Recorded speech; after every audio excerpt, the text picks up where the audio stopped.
What's going on, guys? Right on my teacher now, and we're back with the LGL week number 6 power rankings, and by we, of course, I'm joined by the commissioner and serial loser of the league, the Big Goose. How you doing, dude? Can we make the record clear? In the 1 week that you had to be out, week 5, I got my first win. Now we're gonna go straight to the loss. I think you're the curse here. You're the curse here. Whenever of course. I'm around, just your pixie bee magic takes my game and makes me miss like 5 attacks. Save your anger for when we get to you. It won't be long. It won't be long. There's only one person before you, but don't worry about it. But of course, at least there's one person. For those of you who are wondering where the hell week 5 is, my PC SSD decided it didn't want to work anymore, so I had to replace it, which basically held everything up. I do appreciate everyone in the league for being patient with me, getting everything back together. I don't think I've ever played 2 matches for the same league in one day before, so that was an experience. But yeah. Back to the business at hand. We are just going to cover from week 6 onwards because I don't have all the time in the world. Goose doesn't want to relive all of his losses. So let's just get on with it, shall we? So as always, of course, our power rankings are done by win-loss and differential.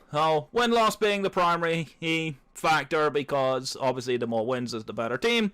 Simple as that, and differential is just as a tiebreaker for any that have the same score. There's no actual identical scores now. Now we're pretty much at the halfway point of the season. Feels good, man. We don't have to worry so much about tie-breaking and picking any orders. But starting it off is the last seed is going to be ODF. Took on J-Plane, which is never going to be an easy match. J-Plane, of course, is a very strong player who actually did lose his previous couple of games, but they were very, very close losses each time. This one, actually, I was pleased to see his team builder. I thought his prep was actually much improved. I think that's probably one of his biggest improvements of the season. But unfortunately, it all went downhill very, very quickly when he should have sacked his Dupider to get his Tyrogan. And unfortunately, he switched his Tyrogan and it died to a +2 extra sensory from the Zora. Definitely not helpful. And then the Dupider setting up a Storm Drain from the Light Leap, and then the Light Leap just getting an Ancient Power 10% boost. Kind of pretty much sealed the deal for ODF. I did watch ODF's video. He did kind of play for a speed tie on Vulpix. Unfortunately, J-Plane was kind enough to let us know in the Discord that actually the Leap was max speed, which meant that it wasn't a speed tie at +1 speed. So definitely unfortunate for ODF. I think the prep was fine. The execution just fell apart at the last possible hurdle. And there was the sloppy plays, and Ancient Power is gonna be Ancient Power. I mean, if you're gonna run a special attacking Light Leap, you're gonna run it, and 10% of the time you're gonna get juiced. So a little bit of unfortunate happenstance here, of course. Yeah, for sure. It definitely sucks for ODF, of course. It's not easy. Constantly losing every week. He has joined a lot of other leagues as well. We hope he does well for those because nobody likes to struggle. It's definitely something that's not all that fun. But, you know, I think he will get some wins. It's just going to be where he gets them from. Alright. Next up in the 1-5 club. Oh dear. Fancy seeing you here. Oh, dear. How's everyone doing? Alright, so I'm not gonna lie though, I watched the game, and I'll be honest, I think both trainers' Pokemon should have gone to Specsavers. There were so many moves that were being missed, it was crazy. I was just like, what is going on here? Like, just every move seems to want to miss. Nothing wants to hit at all. I did like the Poison Jabriolu to knock out the Morello, though. That was a nice little touch. I think that caught Thief out of a little bit unawares. The Diglett had a few decent moments, but then just the Litten started missing, then the Elekid started missing, and then it all fell apart very quickly after that. There's only so many things you can prepare for in this lovely game that we call our home, and you know, if I wanted to come here and play a game where there was no luck and there was no funny things that go wrong, I'd go and play chess. So I'm here for these fun swinging moments when there's 7 misses and a crit, and the whole thing goes to hell, and we have a blast doing it. So I'm really not too mad about this week. It was a fun game. It was definitely a fun game. It's just one of those comedy of errors moments where everything just decides, screw that. Like 85% accuracy? Nah. More like 8.5% I didn't accuracy. pray to RNGesus. Exactly. I didn't pray to RNGesus, so, you know, I'm RN Judaism, and RNGesus didn't really like me today. So, you know, what you gonna do? Exactly. Alrighty then. Moving on to the 2 and 4 club this time, just inside the playoff spots right now is going to be Gandhi. I don't remember too much of this match. I did watch it a little bit. I do distinctly remember the cotton guarding into a stunky sludge bomb. That was definitely a bit of a weird one. The stunky's actually surprisingly annoying. I realized this before. But yeah, I think it just came down to a Clink getting another setup and having Facade for the Shallows, which otherwise would have walled Clink. So it really came down to Clink having the steel typing, so Shellos couldn't really touch it. Shellos was basically dominating this game, as Shellos tends to do. But, sorry, Season 1 references.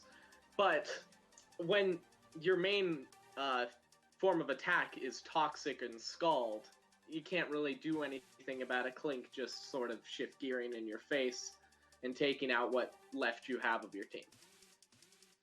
Yeah, it really doesn't help. And things like the Mime Jr. coming and just being put to sleep and then just offering nothing, that definitely didn't do it favor.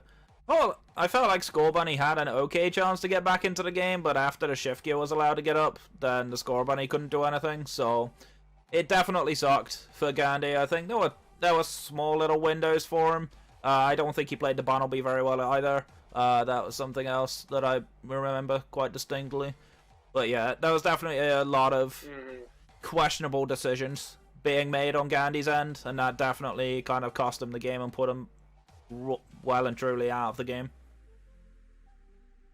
But saying that though, it was only a 1-0 loss, which, you know, considering that is actually surprising. Like, given how bad there were some plays going, he did actually play okay to leave it to just 1 differential. Alright then. That would actually be a 3-0 loss. Epsilon had a couple beaten and battered Pokemon sitting in the back. Not according to my thing. Unless I got that wrong on the document. Yeah, according to this, it was a 1-0 loss. From what I'm watching on the replay, anyway. I'll need to fix that when I get back around to it. No worries. Alright then, moving on next is gonna be Zarin and the Giraffe Gang. I was actually kind of happy to see the Azurill, even though it didn't do anything. Is that bad of me? But yeah, I actually really liked this game. I actually had a lot of fun watching it. Obviously played Pratyush, who I played in my Week 5 game. So definitely a very challenging opponent either way. I felt like this was literally a fight between Staryu and Meowth. It could be who could be the most annoying, and then Meowth came out on top.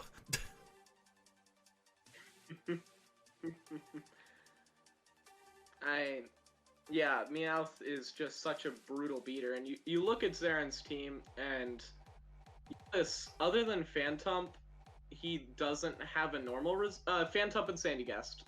His normal resists are kind of lacking. And Sandygast gets murdered by a seed bomb, and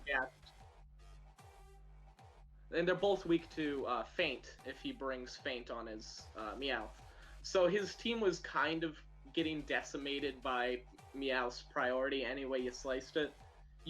It turns out you really need a strong like Steel type or something that can resist that fake out, or Meowth just claps. I mean, it's a brutal Pokemon. It really is. And paired up with a Diglett as well on Pratyush's team, it's just like, they're fast, they hit hard. It's just not easy to play against it. Did have some good moments though. The crit burn on the Corphish definitely put the Corphish out of the game, which was kind of fortuitous, but then the Thunderbolt just murders it anyway. Definitely liked how he dealt with the Natu. I thought that was fine, but yeah, a lot of it just came down to unable to deal with all of Producer's Pokemon. He dealt with 3 pretty comfortably, but after that, it was just game over because Meowth just came in and did Meowth things. Be what I called a friend of mine and called him a pussy bitch. That's basically what Meowth behoved out to be. Alright then, coming up next is my beaten opponent is Chronoculus, the Potpourri's Posse. This was a really, really fun game. I'm not gonna lie, like, from a player's perspective, I thought this was really interesting. I think, honestly, probably the biggest reason he lost was not bringing the Dwebble. I was really surprised not to see Dwebble at all. I was like, well, with Hazards being so good against his team and I have a Venipede, like, Rock Blast Dwebble just murders my lead strat. And it didn't come. So I was kind of a little unsure as to why that happened. Obviously, Chronoculus and I talked about it afterwards. He's like, damn it, I wish I thought of that. So that's one of those things where if I played him again in playoffs, he'd probably bring that against me now. I shouldn't have said that. Feels bad, man. The Dratini not coming kind of made me sad. I had a fun Grassy Seed Impidimp set that I wanted to play, but Dratini didn't come, so I couldn't do it. But maybe I'll save that for a later thing. But it was kind of funny nonetheless. But yeah, there were some very, very interesting decisions made on his end, like staying in on my Wooper with a Berry Juice Krogunk that dies to an Earthquake in one hit. That kind of caught me a little unawares. The Duskull coming, I was not expecting. At all. I literally said this in my team builder. I don't see a world where this ever comes, but it came and it died to my Wingull. That's basically all it did. It came, it saw, it died. Pretty much, yeah. It was Rock Blast is one of those crazy moves that you're never gonna run in a format, in almost any format other than Little Cup, unless you have Skill Link, because you just have Stone Edge, and Stone Edge is just better. But Rock Blast does so much in a format where sturdy Berry Juice is everywhere, Focus Sash, and that sort of recovery. Yeah. Being able to break sturdy and substitute and break through Berry Juices is so huge in this format that Rock Blast is one of those things that you really need to keep in your mind over even Stone Edge. I think even more so with Chronoculus, because his only removal is Rapid Spin Kabuto, which I don't even know if that came to this match. I didn't see it. He didn't ever Rapid Spin. And Kabuto gets slaughtered by a Grookey Grassy Glide before it can Rapid Spin. Yeah, because he got put into it. Definitely needed Rock Blast. Yeah, he got put into a position where, like, my Wingull could just do whatever it wanted. It just clicked Scald on whatever came in and basically just cleaned up. But, yeah, he did have some good moments. That Krogunk actually hurt. Like, that thing was doing so much damage, and it wasn't missing Focus Blast either. It just shows how painful Potpourri can actually be when it gets going. Ever diss a set, whether that be Steel Beam Magnemite or special attacking Krogunk, it's coming back for you with a vengeance. But it didn't because I beat both. Well, but they still did something. They proved themselves. I mean. How did the Magnemite prove itself? It Steel Beam did less than 40% to my Munchlax. It did more damage to itself than it did to Munchlax. Okay, one of them did it. Okay. Cool set. Oh, dear. What are we like? Alright, moving swiftly on. Alright, coming up next is gonna be Epsilon, of course. Asking himself, what is a resistance? Well, Gear Grind on a Shellos is a resistance, just to let you know. But you had Facade anyway, so it didn't matter. But yeah, definitely nice to see. He pulling out the work. Definitely a pretty annoying player at times. He smashed me in week 4, so that kind of sucked. But yeah, I think he's very strong. I think this team, even though it is kind of semi-Tortuga reliant, it's noticeable he's brought, I think, the same team almost every week. Maybe some small changes on items. I believe he's brought the same team every single week. But yeah, it's working for him. Like, he's won 3, lost 3. And his differential's not ideal, but better than what I'm doing. Yeah, exactly. You know, imagine losing to someone who's bringing the same set every week. Unlucky. Oh, here's another thing. It's Clink. It came back with a vengeance too. See, we're 67% against you, okay? That's something. Oh, next time I won't miss an overheat and I'll have my Torchic sweeper instead. Oh, dear, It's dear. been an absolute powerhouse in the tier 5 slot. It has. Just shockingly powerful in almost every match he's brought it in. I gotta give him props for the Clink tech. I think the thing is, when the Clink doesn't get a shift gear up, it does nothing. So it's basically a question of finding a way to stop the Clink from setting up, because Epsilon's kind of showing that he uses that Clink relatively well. So it's something to bear in mind moving forward for everyone who still has to play him. Alright then. This is where Prettiush brings his Meowth and fake out in some sort of brick break tech. Yeah, exactly. Whenever Exactly. it comes around. His Meowth counters everything. Indeed, except ghost types. Alright, next up is gonna be... Oh, look! The guy that finally managed to sweep with his stupid dinosaur.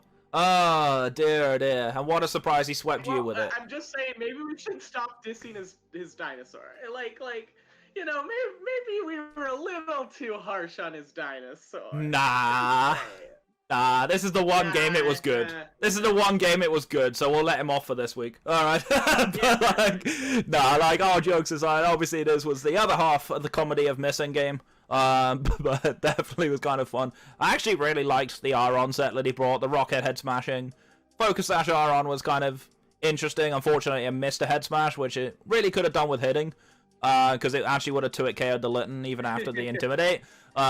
Which was kind of unfortunate. But then the Litten comedically decided to miss the Will-O-Wisp afterwards. So, but nonetheless, Dragon Dance Tyrant actually picking up a sweep. Kind of funny, not gonna lie. We've memed on it a lot. I don't think we've still seen the Abra. Have we even seen the Abra yet? I don't remember seeing it. I don't think we've seen the Abra. I will give him, this was probably not the best matchup to bring it against. A Vullaby, Abra no. Tends to struggle against a bulky Vullaby set, even with Dazzling Gleam. I run special defense investment usually, so that it can survive. I actually, this time in particular, I teched it that it could survive 2 Dazzling Gleams from Abra. So, I kind of understand where they're coming from, not bringing the Abra in this match, but bring Abra. It's very, very good. Exactly. It's better than a blimmin' horsey. It's also better than your dinosaur. That Wait, you what? forget to use Clear Smog with. Yeah, I know, right? Dear, dear. Alright. The button was right there. All you had to do was press it. Ah, dear. Good old Thief. It's a good thing he's a good sport. Alright. Coming up next then, speaking He of... wasn't even a quit. Yeah. Speaking of the good sports is Baconator, of course. I don't entirely remember this much. I do remember seeing part of it. Oh, I remember this. This was the matchup where the Onyx decided it didn't want to kill a coughing. It decided to taunt instead of clicking Stone Edge. But yeah, definitely interesting. But unfortunately, when you allow a Tier 5 Squirtle to Shell Smash, and it's got tech moves for your entire team, it definitely doesn't do you any favors, unfortunately. It's almost like you needed the Cosmog. Just kidding. I do think there could have been some things. Maybe Gossifleur might have been able to do some things against against Squirtle. I don't know. I don't know what to do against Squirtle here. Tentacool might have been good, just because it resists Ice Beam. And But it had Scald. Zen Headbutt, though. Remember what its last move The was? Squirtle had Zen Headbutt, which OHKO'd it. Oh, Zen Headbutt. That's a really smart play. I missed that one. Yeah, that Squirtle was always going to be a threat, and it didn't do him any favors that he didn't just press Stone Edge against the Coughing. Yeah, because it then died to the poison Don't really afterwards. understand that play. Yeah, it was a bit of a weird one. Obviously, Kufant didn't come, so it didn't miss a play rough. So that's another thing. Or But powerful. yeah, it's definitely a tough one. A bit of an odd one from Baconator. He's normally actually very solid. So he'll probably be back with a vengeance next week, but still. In fact, I actually don't even remember who he's playing next. I looked it up. I'm He's sure next. Epsilon. I'm sure He's next playing Epsilon next. week he'll get the bacon. If anybody else wants to help me co-host the power rankings from next week onward, please let me know. I forfeit ownership of the league. I forfeit ownership of the league. He's gonna see himself out. Don't worry. I'm just gonna give it to Nougat Boy. It's fine. Thank you. I'll be here all week. Dear. Right, moving swiftly on from that awful joke. We've got Jay playing. Nice to see him back on winning ways. Obviously had a bit of a stumbling block the last couple of weeks while I've been gone. But he came up against ODF, who is still struggling, and actually kind of went back to how he plays best. I definitely liked the little Zora outplay. It kind of felt a little weird to see Zora come in on a Tyro, but of course it was a Salandit, which we found out like after the time, because both Salandit and Zora get nasty plot, so that's something to bear in mind. But yeah, definitely very scary. Obviously, getting the Storm Drain into the Elite plus the Ancient Power boost pretty much sealed the deal. There was no real way back from there. What a surprise to see another Meowth team winning. Dear. But yeah, Meowth didn't even come this game, which was kind of fun. I really liked the speed invested offensive Lileap. It's a really interesting take, and it really paid off for him here. Even without the Ancient Power boost, it was a really interesting play here. I gotta give him props for that. Yeah, for sure. For sure. It's nice to see him back on these kind of winning ways, because he's definitely terrifying. I'm dreading the time when I have to play him. When do I have to play him? Oh god, week 9. Streak up against him. Week 9 I have to play him, so that's going to be interesting. But yeah, good to see him back on winning ways. 3-3 plus 6. His differential is actually very strong for this point in the season, so definitely want to keep an eye out on. I'm dreading playing him. Please don't beat me up, J-Plane. That would be kind of you. Alright, speaking of me, I actually just sneak up next. I actually dropped a couple of places on differential, despite picking up 2 back-to-back 2-0 wins. Pretty much playing the exact same way, which was kind of funny. I had Grookey and Wingull up at the end on both times, and Wingull picked up the sweep. I feel like my plan actually went surprisingly well. I did forget 1 or 2 little moves. Like, I forgot Mudbray got close combat now. I kept forgetting that throughout the whole game, which was a little bad on my end. But the Venipede with the Sash Endeavor set, I was kind of happy to get rid of the Esper pretty fast. That's for sure. I think my prep was fine. Kind of sad I didn't get to use the Grassy Seed Impidimp set that I wanted to steal the Dratini's Eviolite and then Oko it with a play rough. But yeah, didn't happen, but it was kind of fun nonetheless. He definitely gave me the runaround though. Like, I had to deal with that Kurogong somehow, and I eventually managed to get my Wooper in at full health and Earthquake it to death, but took me a little while. But yeah, obviously Wingull, pretty annoying as a cleaner. Definitely helped me out at the end there. Wingull's a nice thing. This is an interesting Pokemon in the tier. It's got that coveted 19 speed tier that it's able to push into. That's only outsped by Elekid and Diglett, if I remember correctly. And Abra as well, I think. Because I think Abra's at 20. Abra also hit 19 speed tier. It might be speed tying, yeah, but it's definitely annoying either way. It's that Ponyta, Abra, Alolan Diglett speed tier that's just a really, really solid place to be. Anything 17 and above is crazy fast, and once you get to 19, it's really nice. So Wingull's perfectly set up to get these sort of sweeps.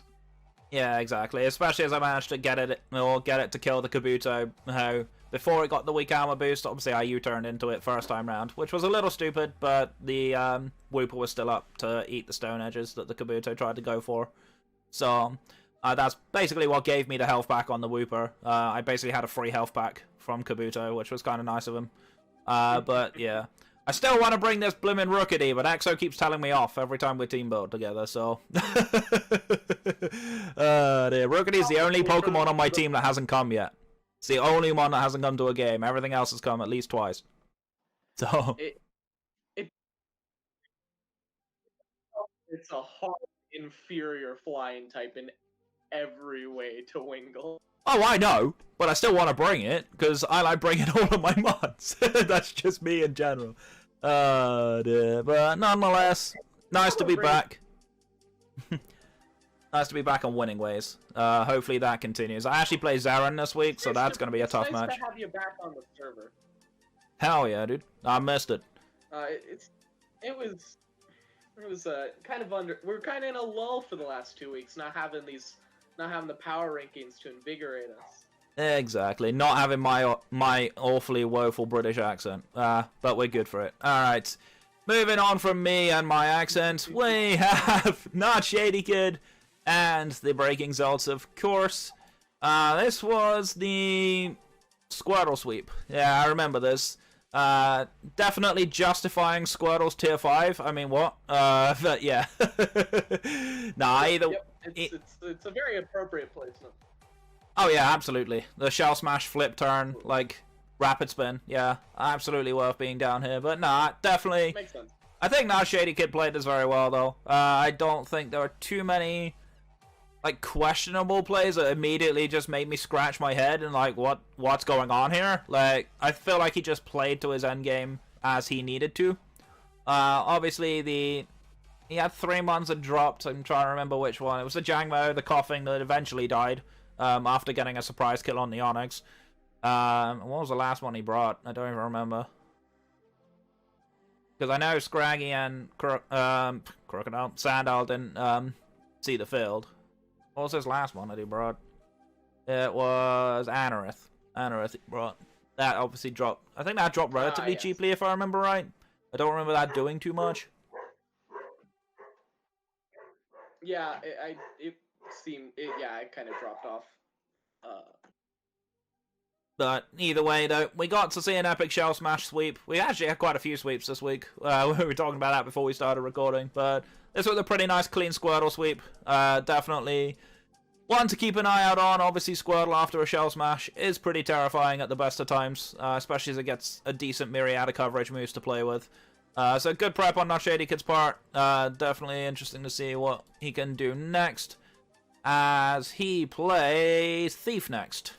So it's a Tyrant versus a Squirtle sweep. Let's see who wins.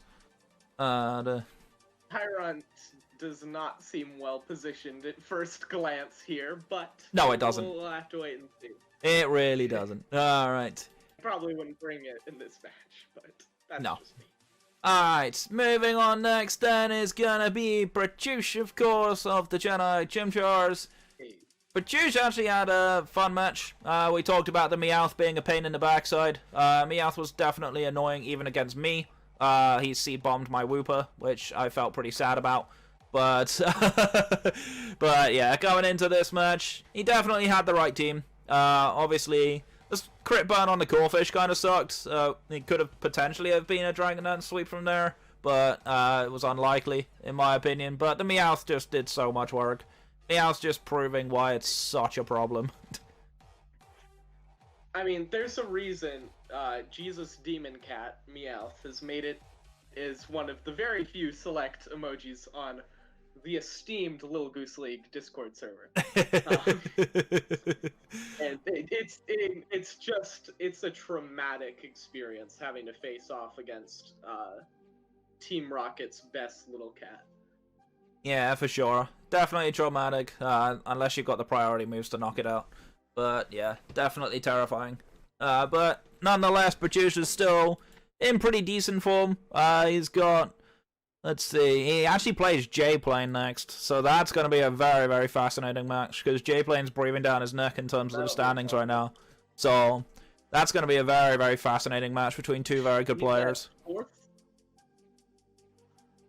Is Pratyush at 4th or 3rd? 3rd. He's at 3rd and J-Plane's at 6th. That puts... J-Plane, the top 4 get a bye from week 1 of the playoffs, which is big game. So you really don't want to. You really want to end up in those top 4. Not that I'm ever gonna end up in the top 4. And with 3rd, 4th, and 5th all on the same 1 loss and differential separating them, it's actually very, very close. The unfortunate thing is, I've played against both of these two, so I can't actually make a dent on them myself. But I have actually beaten them both. So That's something to bear in mind. But it's really, really interesting. It's very, very close. But speaking of very close, just hanging up above them is actually Nougat Boy, who is on 5-1, just missing off on top spot, actually, just on differential. So I think you remembered this one more than me, to be fair. Because I don't remember this game too much. Chicken. I can't say I do either. These are our top 2 players. Oh, I remember. I remember this one. This was the one where Chicken was. Well, he mentioned that the crit mattered on his Caravana sweep. Oh yeah. I don't know. I haven't seen the calcs or anything like that. Obviously, if these guys know, then good to know. But yeah, it was. I was there when he ran the calcs. He posted on the Discord server. The crit did in fact matter. I can confirm. Yeah, that's definitely an unfortunate one. Obviously, it definitely sucks. But nonetheless, it was a fun game. It was another Meowth team. So you know these Meowths are everywhere. But yeah, it was kind of funny to see the Pawniard get a double Defiant boost and then switch out. That was kind of funny to me. But yeah, it was a very, very fun game between 2 very good players. I think they were both playing surprisingly well. Obviously, little unfortunate that it was kind of decided by a crit after all that, but that's just the way the game's played. We've all had those moments. But yeah, I think both teams played this incredibly well. I think, obviously, it's a decent win for Nougat Boy. It now means that nobody is undefeated, which is very interesting for the league. In fact, there's a lot of players that are very, very close. Like, I just realized this, that Nougat Boy's differential is the same as Pratyusha's, just 1 win behind. So, that's very, very basically close. Almost everyone in the top, like, 8 to 9. I think everyone in the top 9 is within, like, 2 or 3 matches of striking distance. Yeah, for sure. Like, certainly the top 6, like, all the way down to, well, yeah, probably top 8 down, well, top 9 even to Epsilon, like, is still very, very close. And even with us bottom 3 are going to be vying for that last spot, for the last spot in the playoff, in the last couple of spots in the playoffs. It's going to be a really fun end game, a second half, if you will. As I'm currently working on our halftime show. Exactly. But, of course, bringing up the top of the charts, and I am not kidding you when I see that differential. Yep, that differential's monstrous from Chicken, of course. He lost. He lost, but he's still at plus 17. That's crazy. Still 8 ahead. That's like 2 games worth of... That's 2 significant wins ahead in differential. Yeah. I mean, Chicken isn't no chicken. Chicken's a freaking emu shredding the Australian coastline, shredding the Little Goose Lake. This man has no fear. His team is so solid, and he is an absolute menace. Yeah, and all I can say is I'm pretty glad I didn't give him Grookey. You imagine if I gave him Grookey, how terrifying he'd be right now. Jeez. He instead of Grookey, he was like, dang, I'll have to settle for Mienfoo. That sucks, settling for Mienfoo. It's like, oh no, I have to get a different top tier Little Cupmon. That sucks. Why would you do that to me? I was second pick in the draft, yeah. And honestly, not getting Grookey meant he ended up with Pumpkaboo, and Pumpkaboo has pulled weight for his. It's been doing really well for him. Multiple occasions. Oh yeah, that has been an interesting one. It's just, there's a reason Pumpkaboo's up in tier 3, mostly because it has a lot of versatility with the different sizes, and that with the versatility plus the good typing, the strong mon that you don't really expect to be quite as good as it is. No, for sure. Unless you're pretty well experienced at this point. But now a lot of people have experienced it. Hopefully they can find a way to break him because that differential's too high, and I'd like to see it drop a little. No, I'm just kidding. But like, nonetheless, it's like I'll just see its differential within, like, you know, touching distance at least. A reason. within a 6-0 sweep of everyone else. Dude, it's pretty funny. But yeah, either way, that is going to conclude our Week 6 Power Rankings. It's good to be back and memeing. You guys know how we do over here. It's all in good fun, of course. But as always, thank you for joining me, Goose. It's been a pleasure. Of course. You should have me on literally every video. I'll just make bad puns. It'll be great. That might distract me from my battles, though. But I appreciate the offer. But either way, guys, that's going to be it from us. So thank you all so much for watching. Stay safe. Stay awesome. And we'll catch you guys in the next one. Take care.